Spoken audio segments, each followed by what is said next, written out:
Today I am going to transform all of these yummy ingredients into pumpkin muffins that are completely grain-free and gluten-free, and they are so yum. I am going to share the recipe with you now.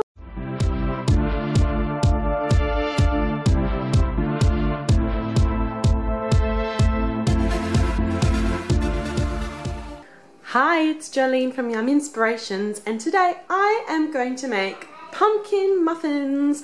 Yep, there's lots of ingredients here, but it's really easy. It's one of those recipes where you pretty much throw everything together. I share easy family meal ideas every Monday, Wednesday and Friday. So if you're not already subscribed, hit that subscribe button now and you'll be notified when new recipes come out. Hey, let's get straight into it and go through all of the ingredients. We have a cup of pumpkin puree. What I've done is cooked a whole lot of pumpkin and mashed it up, and we've got a cup of that. I made a batch the other day. I'm making another batch today, so I had a lot of pumpkin on hand. So that's a cup of pumpkin. We've got 1/3 of a cup of coconut flour, 1/4 of a cup of beautiful raw honey. You can use the sweetener of your choice. We're just loving raw honey at the moment, so that's what we're using. You could use maple syrup, other sorts of honey, even sugar, but we just like this raw honey. It's so good and rich and delicious. We've got 2 eggs, 50 grams of butter, 1/2 a cup of chocolate buttons. You could use 1/2 a cup of chocolate chips instead, or even 1/2 a cup of nuts if you'd rather. It's just nice to give it some crunchiness. We've got PB2. You could use peanut butter instead, but we're just loving PB2 lately. It's such a rich peanut butter flavor, and it's loads of protein for the kids. I love just amping up the protein. It's just really good. A pinch of salt, a teaspoon of vanilla, and a teaspoon of cinnamon. So that is all the ingredients. The first step, we are going to take this lovely butter over here and get it melted. Our butter is melted, and now what we can do is mix all of the wet ingredients together.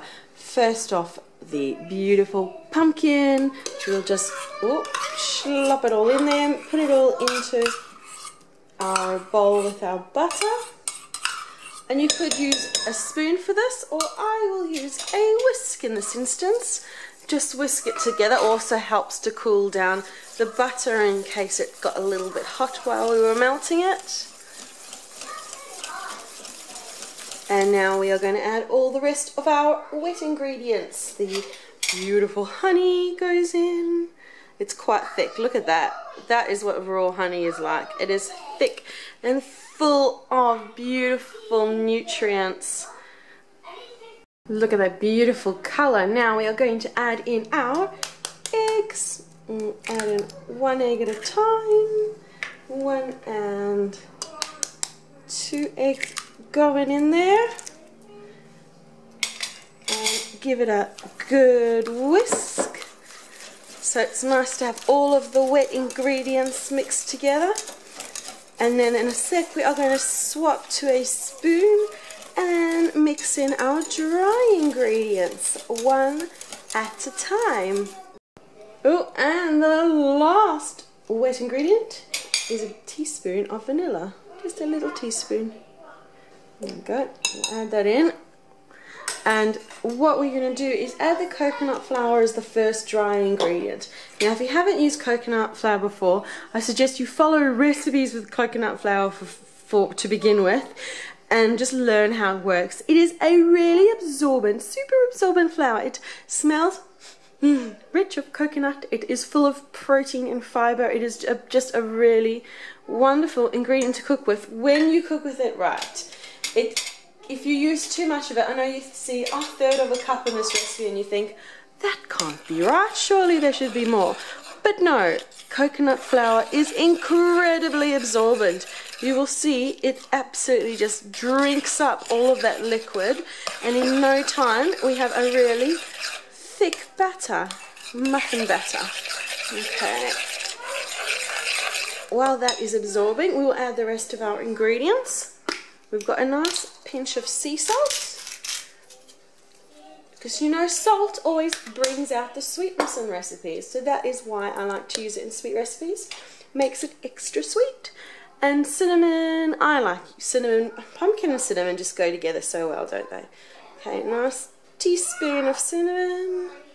Careful not to make a mess.